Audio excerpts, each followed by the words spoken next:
Here we are. Pretty hands now. Everything. Crime stop us. Crime stop us.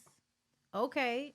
So she forged LeBarrick's name for a PPP loan. Is that what I am to understand here? Oh, wow. Oh, wow, Destiny. Well, that's what the kids are doing these days. Everybody's a scammer. Why should you be any different? Why should you be any different? I've been telling y'all, everybody acts like a scammer over there. LASHAE Payton Williams allegedly forging her ex-husband's name on a utilities contract without his knowledge. By God. So they don't have any further story on the situation. Okay, she barely communicated on the show, so I don't know about the podcast. She actually interviewed Duchess from Black Ink Crew, and I was like, really, Duchess? You really could have came and talked to me. But that's all right. I know you probably, I don't know if you still fuck with me because I know you was upset at me for a time. But you could have came and talked to me, girl. But I ain't no fucking hater, so definitely do your thing. But it's crazy how you want to turn into a social media, person when you really couldn't be that vocal on the reality show.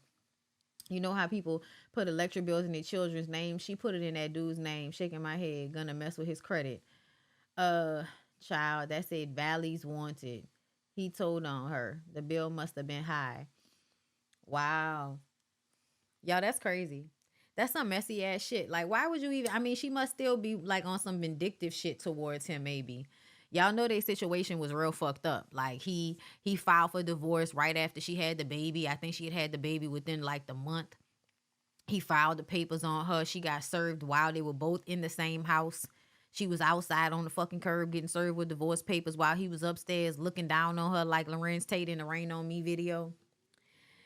Yeah, it was messy. It was messy. We all wanted to know what the issue was in their relationship. We were wondering if he suspected that the child wasn't his, but the child looked exactly like him, so we know the child is his.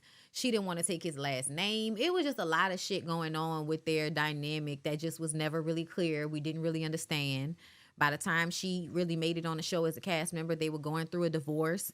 Yeah, Destiny just always seemed like she was trying to cover shit up. She also seems like she presents herself better than she probably actually is, meaning that I view her a little bit more of a ghetto girl than she looks. Hate to say it like that, but scamming, vindictive, lying, easily angered, make impulsive decisions, bad attitude, those types of things. Ghetto girl mindset a little bit. Yeah, I think because she's pretty and she can speak a certain way, it doesn't look that way to people, but that's exactly what the fuck it is. Okay? That's exactly what the fuck it is. The company could have reported her. He didn't have to report her. It don't even matter. It don't even matter who reported her. She was doing it. Let me tell y'all something. I know people scam all over the place. I know that's what people do. Me personally, I have always been scared of looking over my shoulder because I feel like I'm the person that, motherfucker gonna come and get.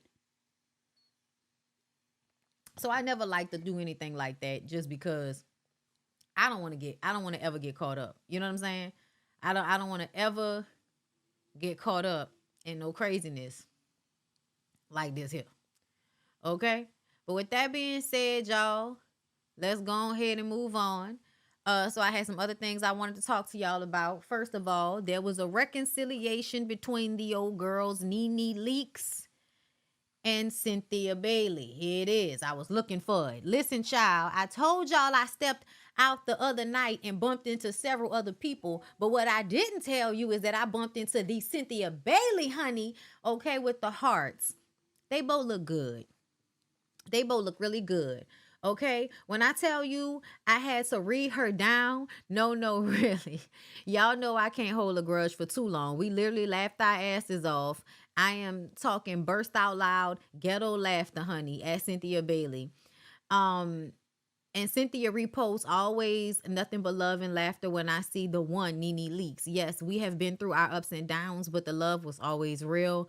Life is precious and way too short. I cherish all the incredible and unforgettable memories moving forward in love, peace, and laugh and always laughter. Until the next time y'all beef about something.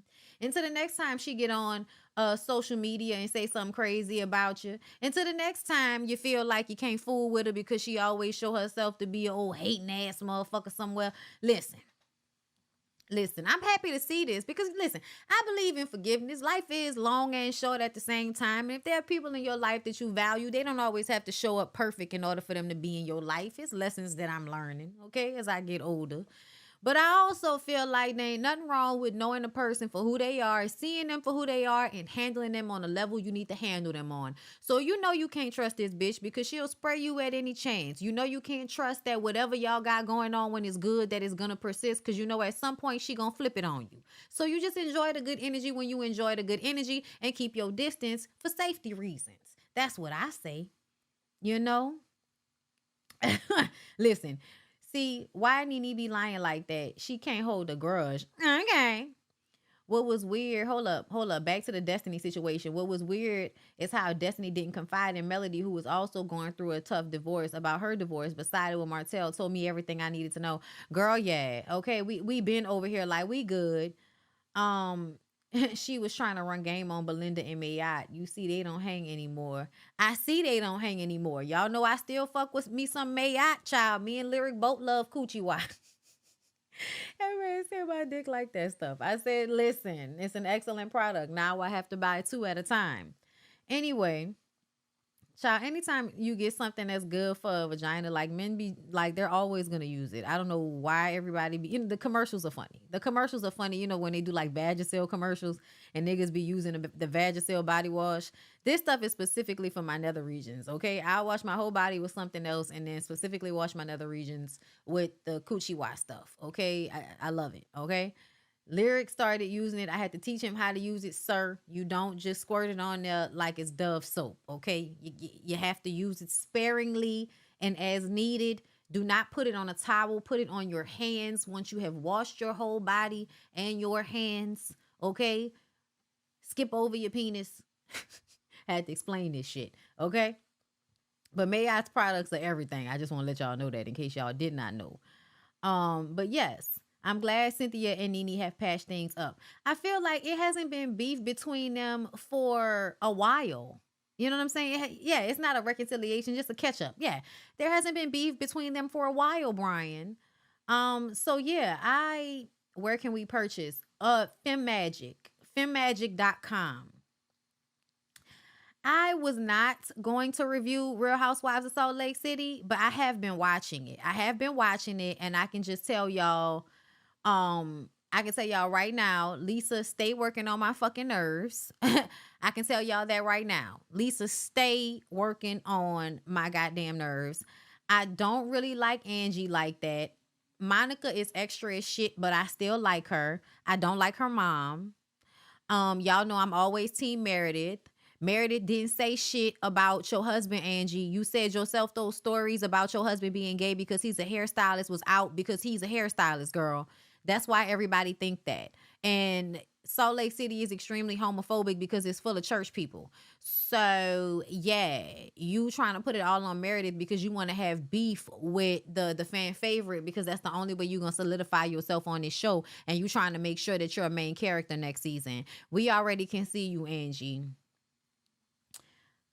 I use the Vag Elixir. Thank me later. No, I use the Vag Elixir too. Okay. It's one of my faves to, just keep my shit together. All right. Like, it's a good, to help you from like with UTIs and stuff like that. It's really good for that. It seems to be a rumor. It does seem to be a rumor. A rumor about town, girl. Not that one person made up about your man like you trying to make it seem. Ugh. But anyway, let's go ahead and move on to Monique. Because it's what I really wanted to talk to y'all about. Let's listen. Let's listen to what Monique had to say.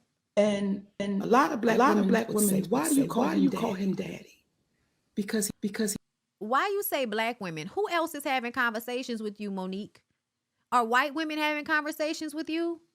Because I feel like when you say black women, it's like trying to make it seem like it's something that black women don't understand, or we're misunderstanding about the dynamic between you and your husband. And so we're the ones that are mistaken about the way we are viewing your relationship. Women of other nationalities may not, be as ignorant of such things and understand calling one's husband father. Girl, he said, when we were best friends and you were married to other men, you were not my responsibility.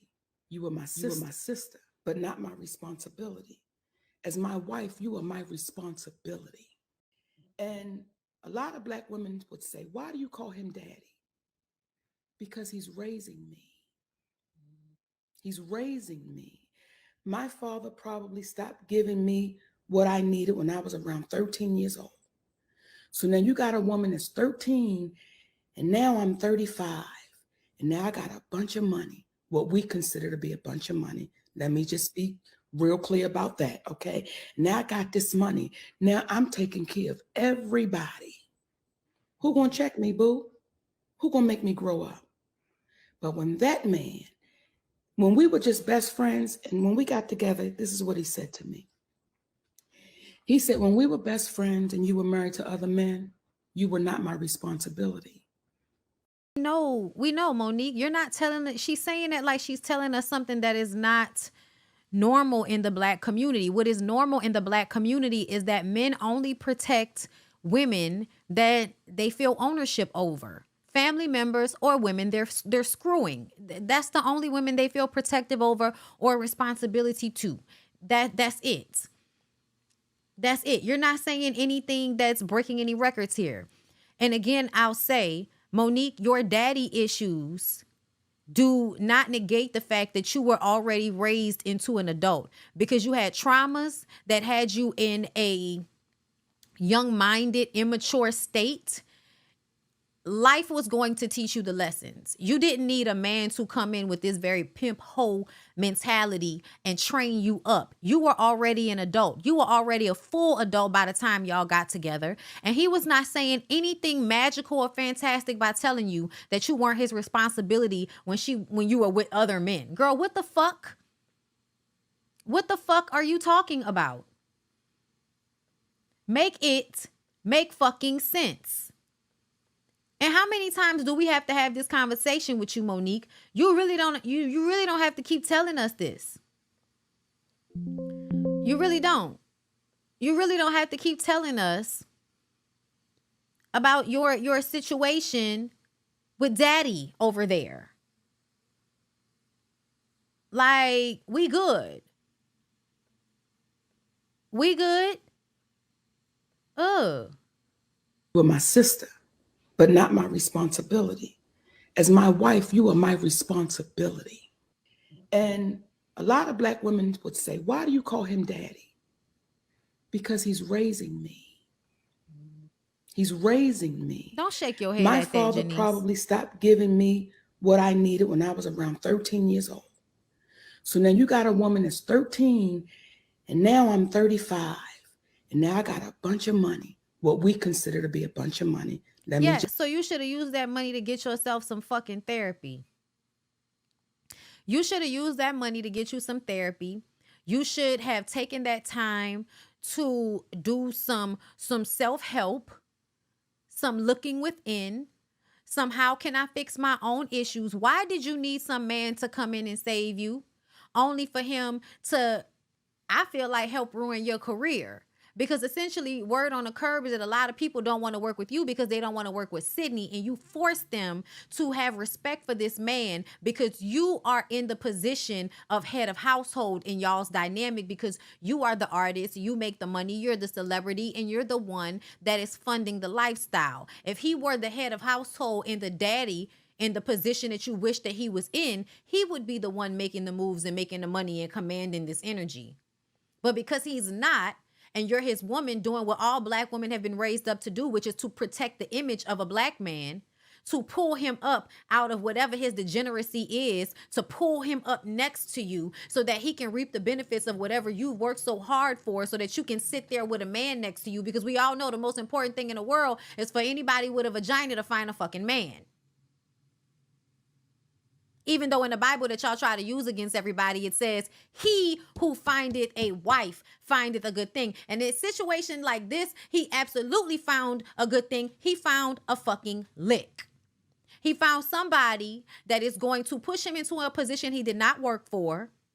She is going to push him into a position of having dominance in a situation he has no real idea about, no real relationships in. Hollywood is an industry, entertainment is an industry based off of relationships. You made relationships with people in Hollywood, and now you are forcing them to have conversations with a nigga they don't care about, don't know, and can tell just wants to assert his dominance in a space that he has no real expertise. You are playing yourself, and you're playing in our face whenever you decide to come to us once every 3 to 5 years with this bullshit about your family dynamic and how that trauma has resulted in you calling a man that's your fucking age who you take care of daddy. Save it for later. Save it for later, Monique. We don't want it. Put it in a book. Put it in a book like Jada did. You are not a woman at 13. Get that out your fucking mind. You are not a woman at 13. Y'all, let's move on. Okay, because I told y'all I'm only going to be doing basketball wives during the BondyBlue show. If there are clips, we'll talk about them, girl. If there are clips, we'll talk about them. I'm doing another members only live later in the week. We'll go through some of the basketball wives clips that I saw online that I've saved then. Okay, up until now, we got to talk about Evelyn Lozada. Shout out to Nick at Night. Evelyn Lozada clears the air on why her and her contestant winner fiance broke up. Please talk to us and tell us, because you made it seem like it was that man's child fault. He got a teenage son. They live in Atlanta. You're not trying to move to Atlanta. You're in Los Angeles. Long distance relationships don't really work, and now y'all broke up.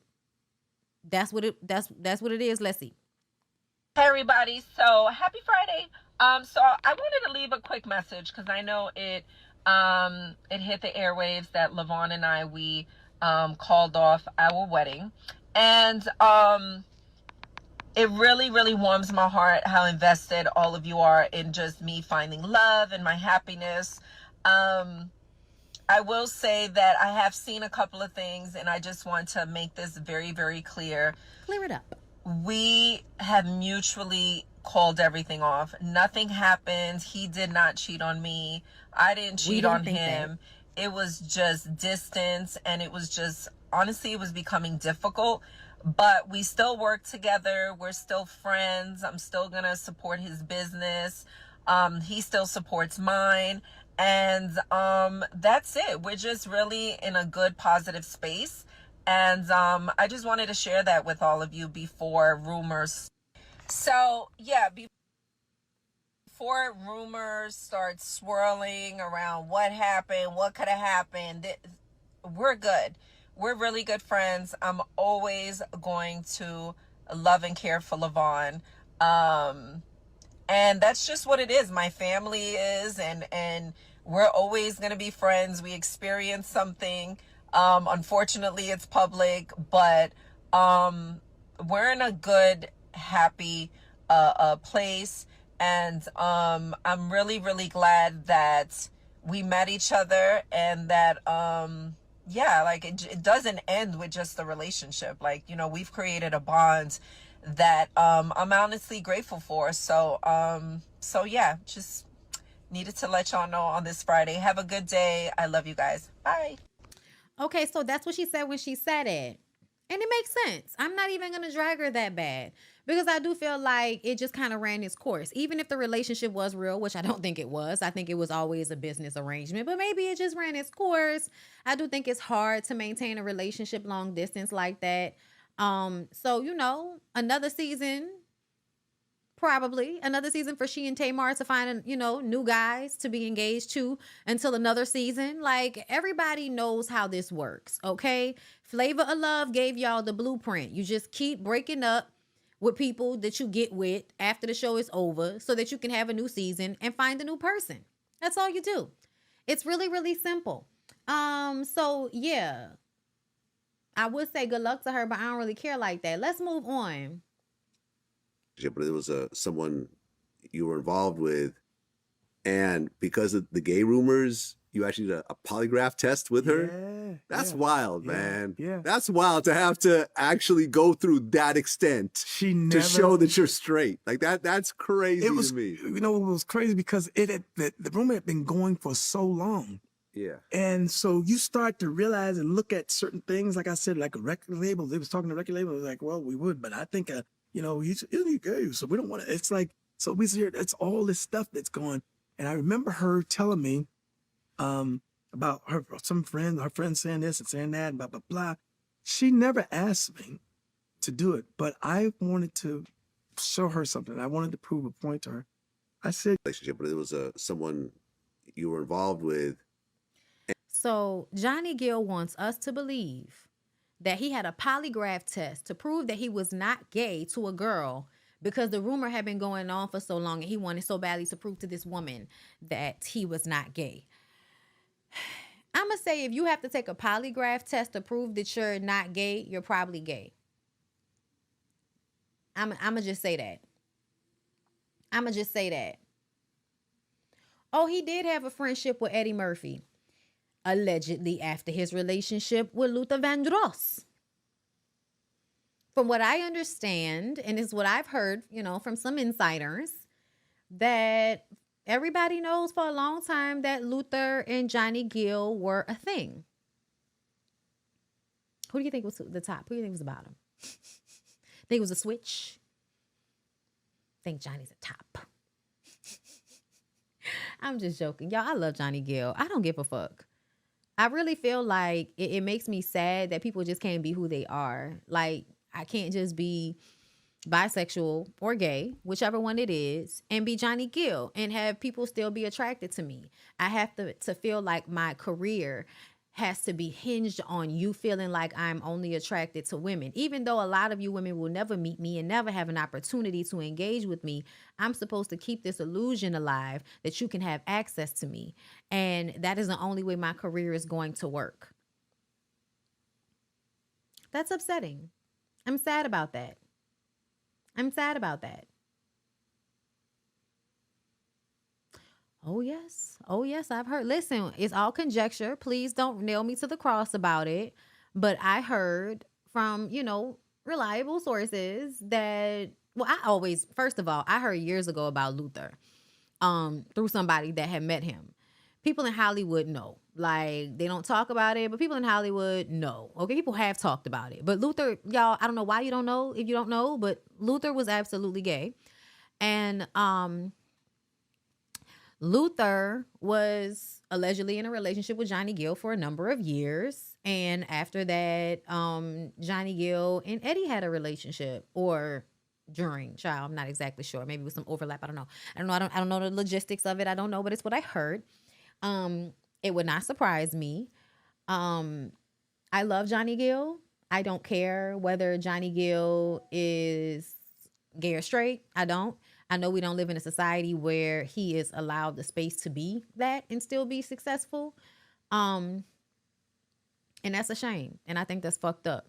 And I think the fact that he even is still like talking about this now, I think says a lot. I do. Yeah. Who thought Luther was straight? Child, them suits.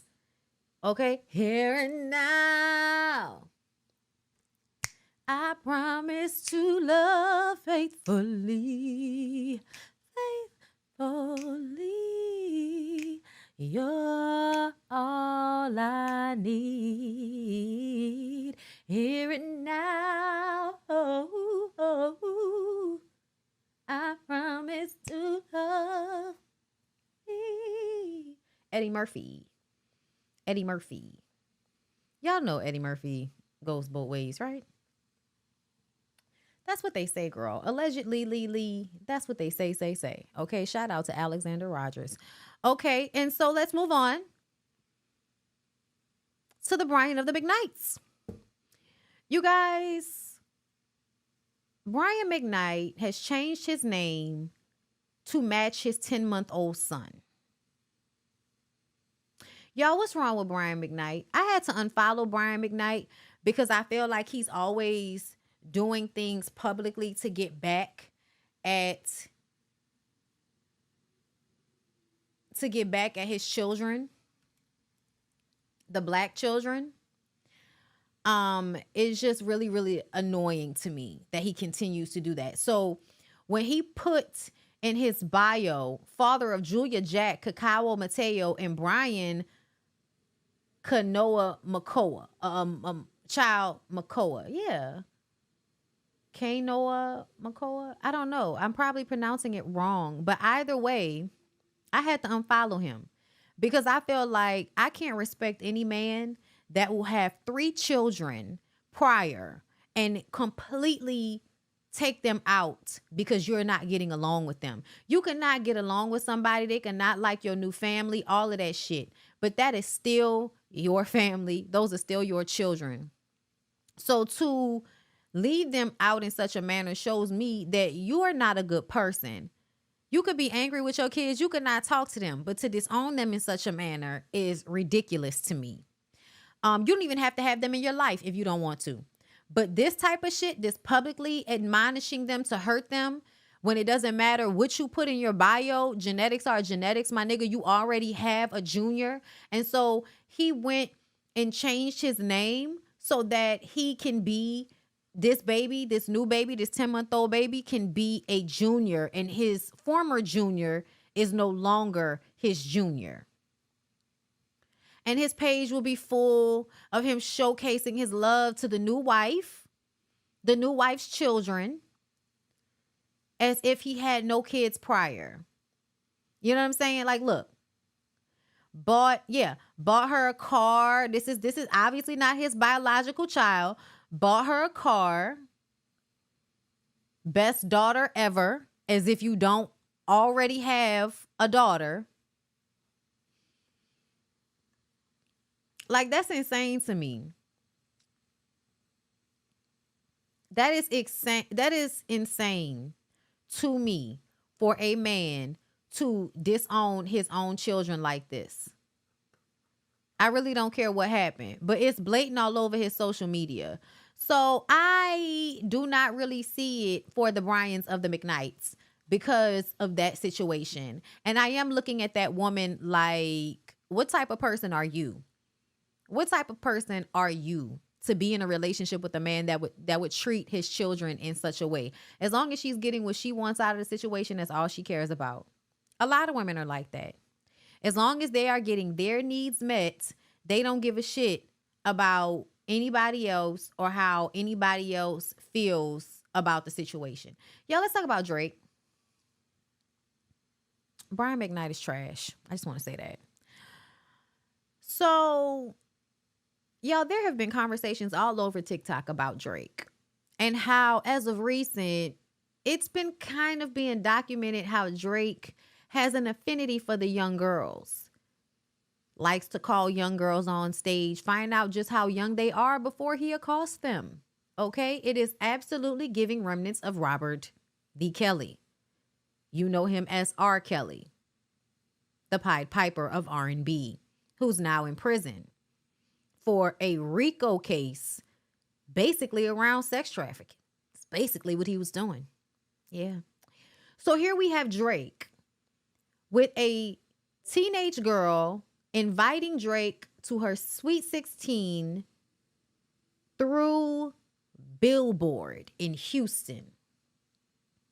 This is a man that has just been publicly admonished by Joe Budden for the fact that he needs to start hanging around some fucking adults because his music is for adolescents, and it shows. His music is not growing.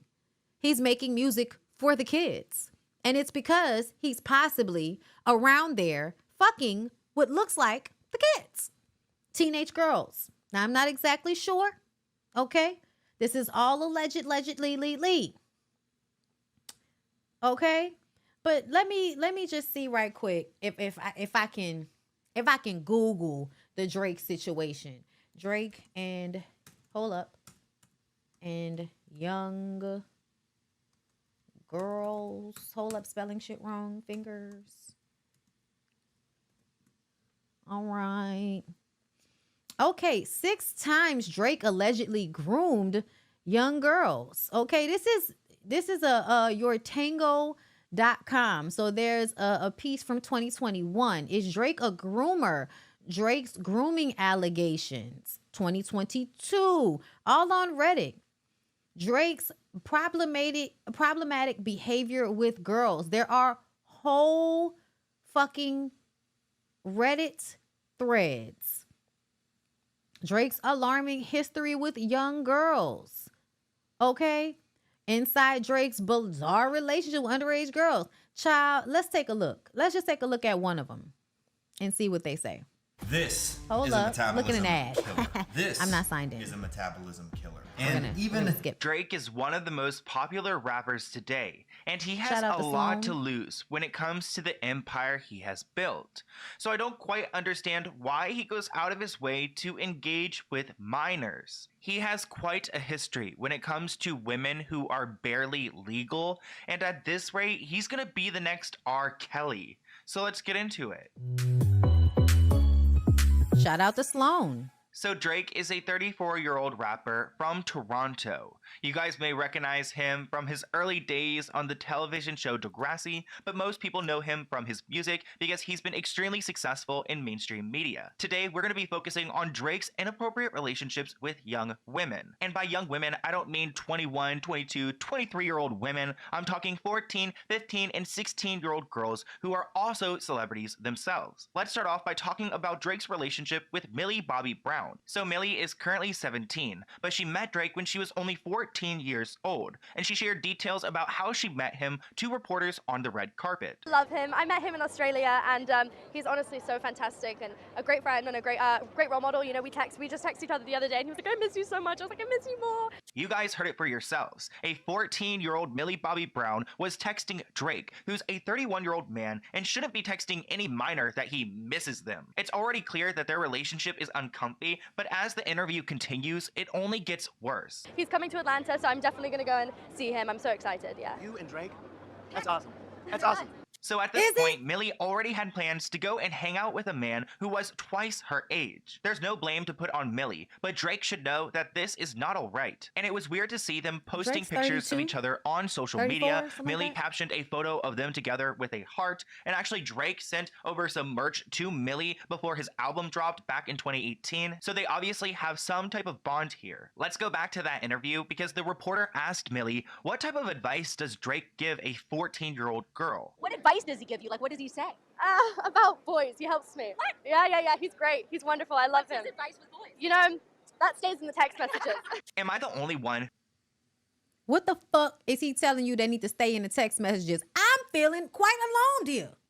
who thinks it's incredibly weird that this grown man is giving this young girl advice about boys? Like, if it was like a little bit of like, I don't know, like maybe because, you know, Drake was kind of a child star and maybe he's been trying to, you know, help and protect these other child stars, but it doesn't seem like they're talking about, you know, I don't know, being a child star or being in Hollywood, but talking about Millie's relationship with boys. Millie did take to social media to clear up some rumors, but she wrote, "Why you gotta make a lovely friendship your headline? You guys are weird. For real. I'm lucky to have people in the business extend their time This to help from a me year further my ago. career and offer their wisdom and guidance," which that's what I thought he would have been doing. But you told us that he was talking to you about boys and that you guys were texting "I miss you" with each other, so it doesn't really add up. Another doesn't. artist that Drake has been accused of getting a little too close with is Billie Eilish. She's done an interview with Vanity Fair every year since she's been famous, and it's pretty cool because they compare the current year to past years. But the person interviewing her asked her about the famous people in her phone, and she revealed that she had been texting Drake. But like, Drake, come on. Drake is like the nicest dude I've ever spoken to. I mean, I've only like texted him, but he's so nice. Like, It's giving groomer. he does not need to be nice. You know what I mean? He's at a level in his life where he doesn't need to be nice, but he is. Exactly. So why is he nice exactly to all you young girls? Ask yourself that. Because if you know anything about men that aren't nice, you should know that they don't do anything for nothing. What's this interesting you about? Ask yourself that question. You know? So in this interview, Billie was only 17 years old, and we learned that she texts Drake pretty often and that he was too nice. So obviously a little concerning, and I don't quite understand why Drake would want to be texting Billie Eilish. Actually, a lot of Billie's fans were worried for her because they know that Drake has a past. So Billie actually went back and responded to everyone talking about her relationship with Drake. She went to Vogue and she told them, everybody's so sensitive. A grown man can't be a fan of an artist. There are so many people that the internet should be more worried about. But like this article acknowledges, there is an undeniable pattern that Drake has been befriending girls that are much younger than he is. I want to take you guys back to 2010 because Drake was 23 at the time and he was going around touring and performing at shows. He decided to pull up a woman onto the stage. He proceeded to go and kiss upon her and dance upon her and grabbing her all around. If you watch the footage, it's clear that the woman is uncomfortable and she doesn't really like that Drake is making these moves on her. And then Drake proceeds to ask the woman how old she is, and she reveals that she's only 17.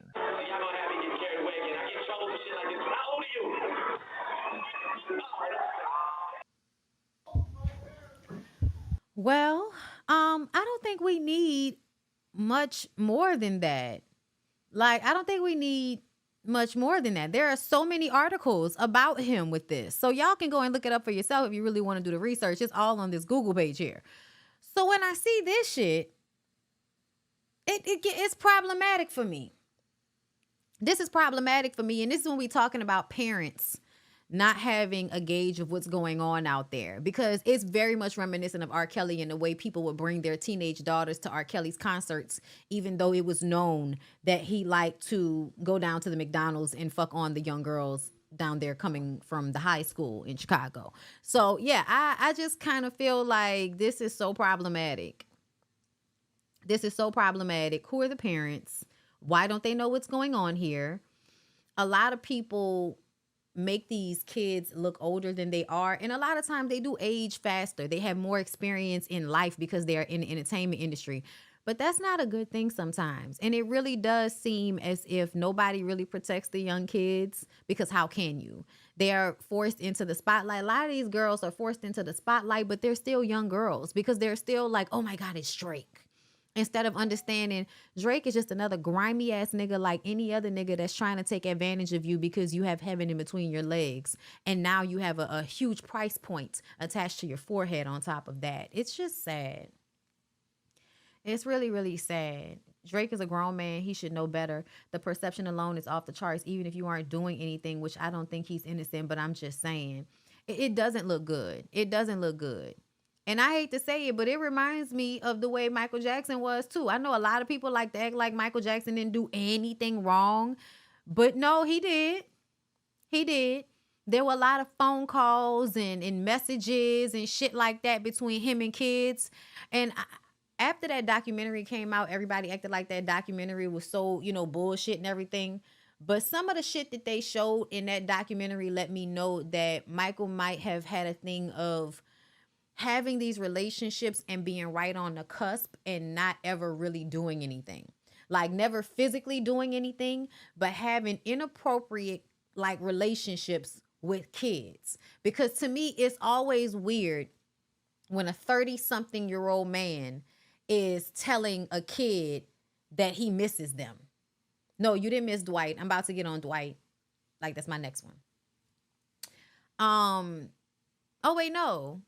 No. Yeah. Okay, I'll do Dwight in this one because I was planning it for my next one. But I'll do it in this one. I do feel like it's very inappropriate. It's very inappropriate. Like I'm not here for it in any way when I see grown-ass men having relationships going back and forth with children. Okay? And that's what this is like. Let's get into Dwight. Let me go ahead and pull it up on Instagram. Oh, girl. Where is Dwight? Okay, so Radar Online is reporting that Dwight Howard wants a sexual assault lawsuit thrown out after admitting to meeting with his accuser. You really couldn't deny it. Like, dude gave mad evidence of what the relationship was. Anyway, because it was a gay guy and a trans woman, okay, in this scenario that we heard about. Because I've talked to y'all about this before. Gay guy who was having like online talking relationship with Dwight. Dwight invites him over. Dwight wants to have a threesome with a trans girl. The gay guy wasn't really down for that, didn't know about it, felt like he was being kind of forced or coerced into, giving Dwight brain, and then like ran out, filed charges because he felt like he was being forced into the situation and he really didn't want it. So he went to the police. And that is how all of this happened. Okay. So per the exclusive, Howard is accused of assault, battery, intentional infliction of emotional distress, and false imprisonment. Stephen Harper, the accuser, said that Howard attempted to initiate a threesome with a man dressed as a woman named Kitty. Harper was supposedly unaware of Kitty's involvement with their activities and declined. Howard then allegedly began touching Harper's penis through his underwear, to which Harper became uncomfortable and asked him to stop. Howard told Harper he's going to do whatever, and he was like, going to like it. Mr. Harper was in fear of imminent bodily harm when he was pinned down and forced to remain in place while defendant continued to sexually assault him, the lawsuit read. Howard denies the sexual assault claims, though. He stated that Harper was aware of Kitty's presence before even arriving. He told the court that all three consensually did intimate things together amidst Harper's claims. He also admitted to their interaction with an Instagram DM leading to their sexual encounter at his home. So yeah, I do not believe Dwight. I could be wrong, girl. I could be wrong. But I do not believe Dwight. I don't. And basically, I don't believe Dwight because I feel like Dwight has been hiding who he is for a long time. I think that Dwight is a pansexual, okay? Much like the girl, young baby Tate. Pansexuals are attracted to men, women, and trans people and everything in between, okay? They're attracted to all of the people. Okay, however you show up, gender non-conforming, gender conforming, okay, heteronormative. However you show up in the world, the pansexuals like you, honey. Wayne Brady is another pansexual. As people become more open and honest with who they are, we'll have labels for the shit. Okay, so a pansexual is just merely someone that will date trans women, that will date gay men, that will, date, heteronormative women. I'm sure women that aren't heteronormative, meaning gender bending, that type of thing. People just like people. People just like people sometimes. It is what it is. There's no judgment. Y'all know I'm a heteronormative, but someone who rests very comfortably between their masculine and feminine energies, okay? Blame my father for my masculine energy and my mother for my feminine energy, okay? It's just how it goes, honey. It's what happened with me. I'm also bisexual. So, yeah, I like the girls and the guys. Now, I like my girls a certain way. I like my guys a certain way. But all in all, like the girls, like the guys. So, I can't judge anybody for liking whatever the fuck they like. The only thing I feel is that whenever people have to try so hard because of the way the world is, I don't really blame people for hiding who they are. It makes sense. Y'all often forget that people were like forcibly made to hide who they are. Y'all, in times people have been arrested and killed and maimed and beat and all kind of stuff for being gay, for liking whatever it is they like. If it's not heteronormative, people have been murdered and put in jail for it. Yes. So nowadays, when everyone acts as if we're not coming from a history of gay people being beat or, LGBTQ, whatever, being beat into submitting to straightness, it's very annoying to hear people talk about a gay agenda. It's very, very annoying. And it's also annoying when you hear it from other gay people because other gay people have internalized homophobia as well. It's a lot of internalized homophobia where on one level it's a cognitive dissonance. You can become okay with the fact that you show up a certain way or that you like a certain thing. You can. But essentially you will still have very starch ideals that contradict about how a person should be showing up. But at the end of the day, consent is what is most important in the situation. So for me, That's where shit gets fucked up. But I want y'all to understand the reason why that situation played out the way it did is because of the way y'all worship men. Even other men are expected to worship men. The idea that Dwight Howard could take what he wanted because he could, y'all, that's the mentality. I can take, I can rape, whatever, because I can, because you can't overpower me, because you're going to let me do what I'm doing to you. You're going to just sit there and take it. That man sat there and took it for as long as he could and then ran the fuck out and went to the police. Okay? And I'm sure that was very difficult to do as a man, because a lot of times assault against men goes, you know, completely unchecked and unverified and not a part of the numbers and all of that, because men are ashamed. This whole system is meant to shame victims and protect the predators. And it shows up all over the place. In this situation with Dwight Howard, you obviously took advantage of that situation, and probably the fact that you could physically overpower that man, y'all. Dwight Howard's huge. When he said he was pinned down, I was like, yeah, you probably wasn't going nowhere. I don't know what the age is. As Dwight felt like he could push those boundaries. Yes. People like Dwight Howard, they will feel as if they can take advantage of the fact that they know the public won't believe you. The public doesn't want to believe you. The public doesn't want to believe anything about its stars, about its strong black men. You don't want to believe that they have tendencies to like the same sex, or that they are predators, or that they are not perfect. You don't want to hear that. You don't want to believe that. And they know that. They know that, and they take advantage of that, which is why it's always he said, she said shit. When at the end of the day, sometimes it's really way more cut and dry than that. Right. He's a celebrity. Where's the NDAs for your sexual fantasy, sir? Why not just pay somebody? That's how you know niggas don't be all right in the head and feel like if they actually were to pay somebody for their discretion and to do whatever it is that they wanted to do, they would have to admit to themselves that this is what they're doing.